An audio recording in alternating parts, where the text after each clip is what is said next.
And now that we know what to say, hello, Prost.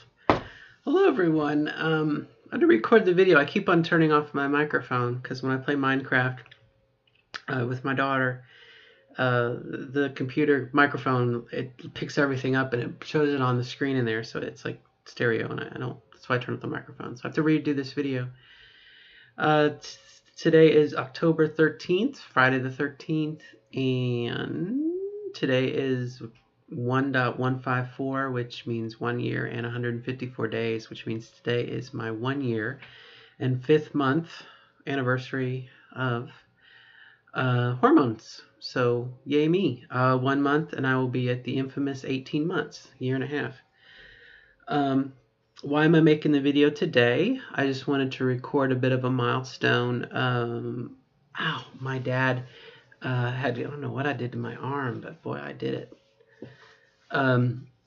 Must have been pitching for the relief pitcher last night. Coach put me in. I did it again. Ooh, it must be a muscle.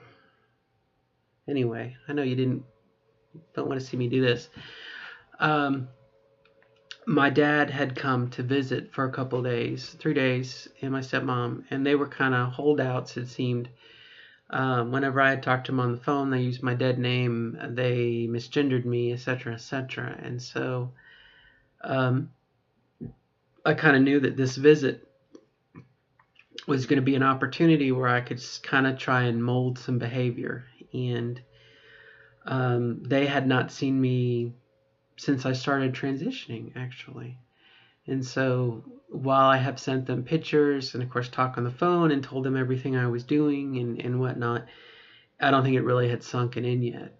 And so the first day they were here and they continued to dead name me. And my dad, he says, "Thank you, sir, and appreciate it. Here you go, sir," and whatnot. It was just one of those things. It was like I was looking myself in the mirror and I'm like,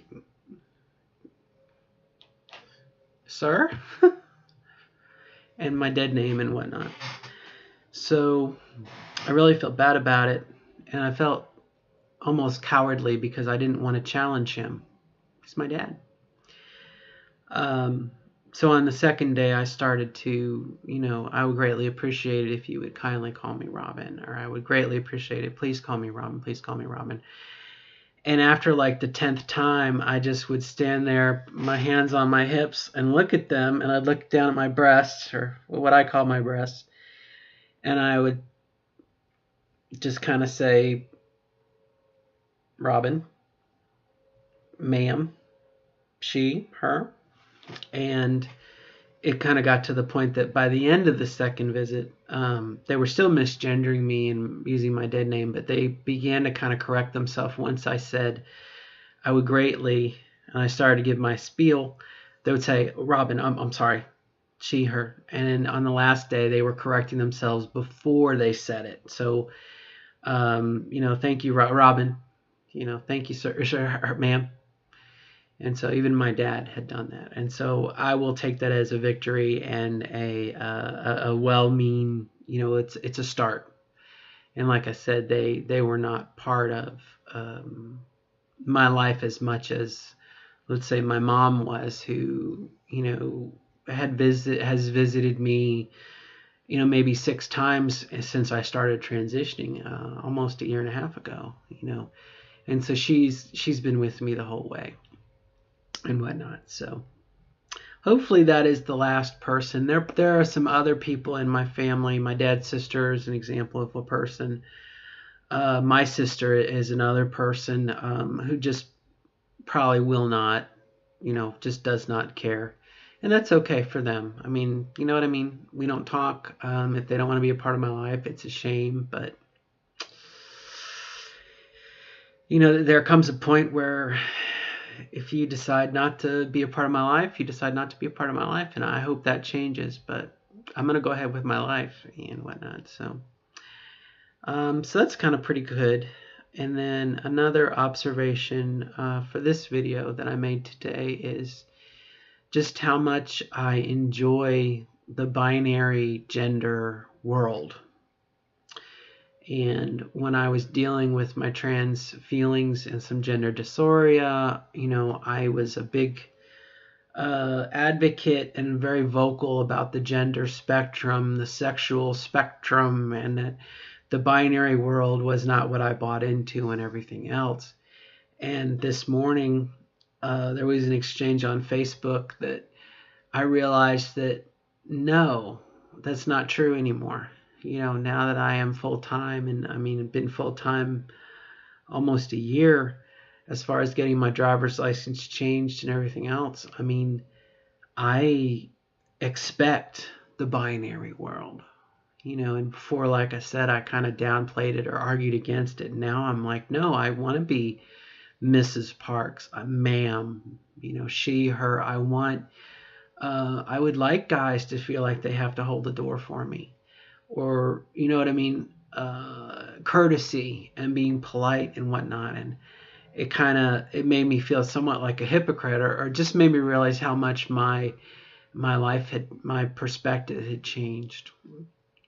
And that said, and kind of as a postscript, and then I'll probably end the video.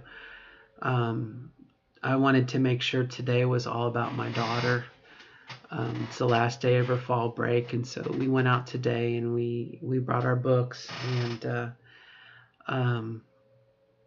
we read our books at the coffee place, and she had her favorite iced coffee and I had my favorite coffee, and it was just cool to hang out there, just two women reading, a younger woman and an older woman.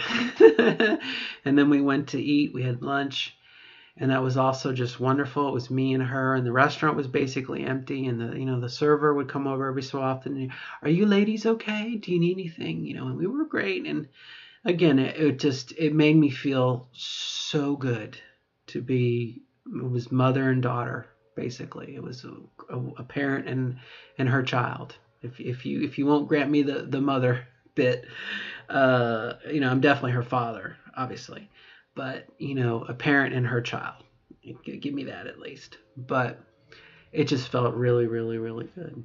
And the book that I'm reading is written in 1958. It's called Have Spacesuit Will Travel. It's written by Robert Heinlein of Starship Troopers fame, and I'm reading through his whole series. It's from the library. His whole series of books that he wrote for children, but the overtones of Starship Troopers is in here. The father of this book reminds me of Mr. Razak from Starship Troopers. It talks about society and politics, and just really kind of a kick you in the butt. And the main character reminds me of my best friend from school, Ken, who really, really was a smart kid. And much like the character in the book, knew how to solder circuits. And when we were in middle school, we made our own spaceship in part of his dad's new shed.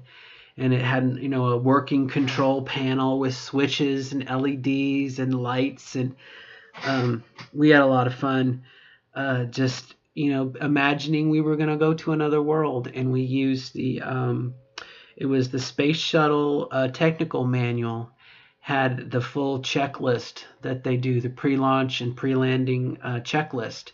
And we could sit there and go through and check the oxygen tanks and the fuel cells and the fuel, all of those things. He had worked up a small computer, which I believe was a Commodore 64, and a monitor.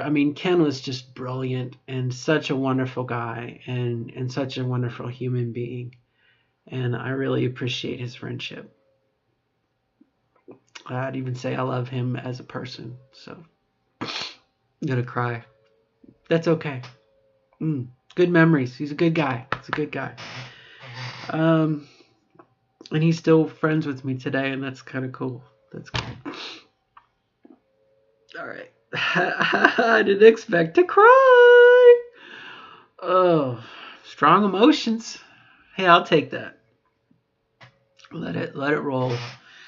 Let it roll. I've also hooked up with another friend of mine, Brett, who was a year older than me in high school. But we read through the Piers Anthony Incarnations of Immortality series, and he chose the character of Death, Thanatos, and I chose the character Time, Kronos. And it's still cool to talk to him and share stories. And Brett would, we had this thing where every Friday night, and when we were in high school, we'd go to Toys R Us and look at the G.I. Joe toys and whatnot, and we would go to the McDonald's that was near there and get chocolate shakes, and Brett would act as if he was a German tourist.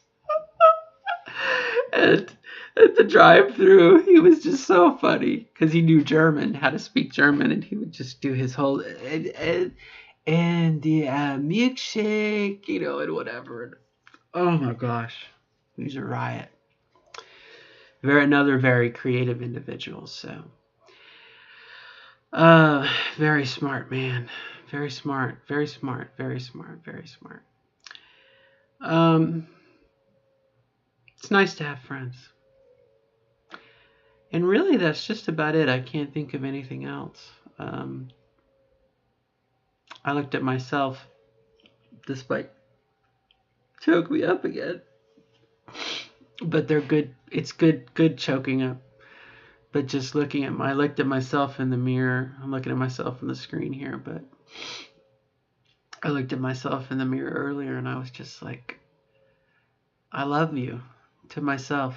I'm so happy with you. I'm so happy with the person I'm becoming. I'm so happy with my life. And, people, I'm going to say cis people, I don't think that's something they have to deal with. I mean, I think anyone can hate themselves.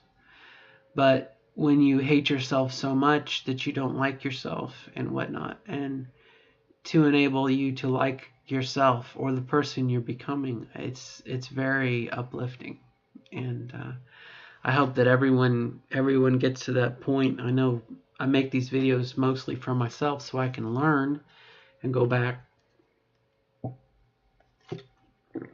But as I've always said, the 7th month, if you watch transition videos, the music videos, and they talk about their transition, and the person at 3 months, the person at 6 months, I think you'll find that it's around that 7th month. For some, it might be the 8th month or the 9th month, but I've noticed it as early as the 7th. And actually, the earliest is the 6th month, but on average, that 7th month is when the gestalt of the person is changed enough that other people begin to notice.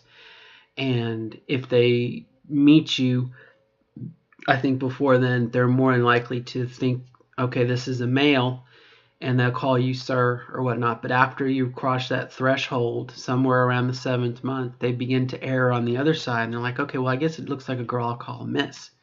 And then the further along you go, as you get closer to 9 months, it becomes very, very obvious that, yeah, it's a girl, it's a woman.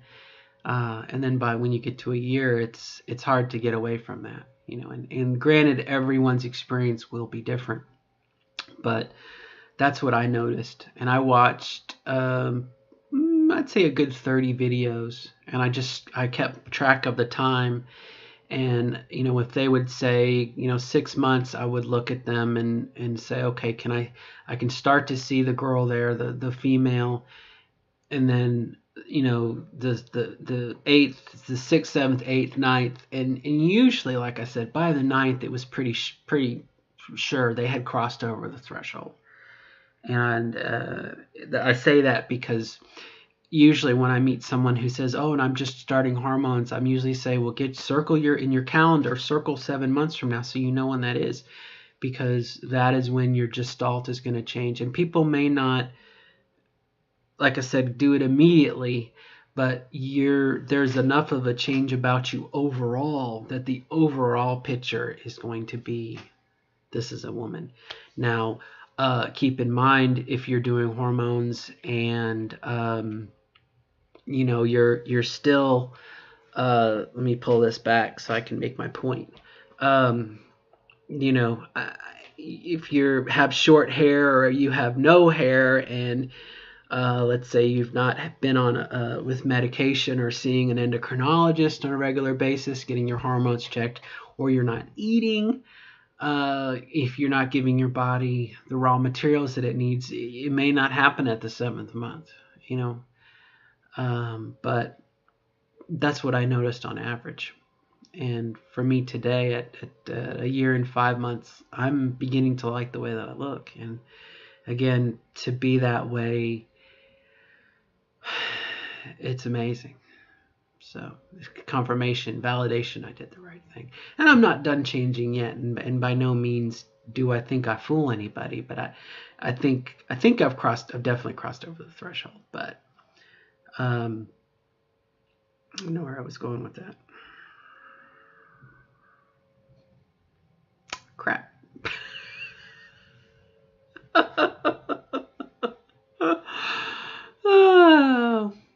Anyway, all right, my friends. I would say good luck to you on your journey, and I wish everyone well, and I will see you next time. All right, goodbye. Good luck.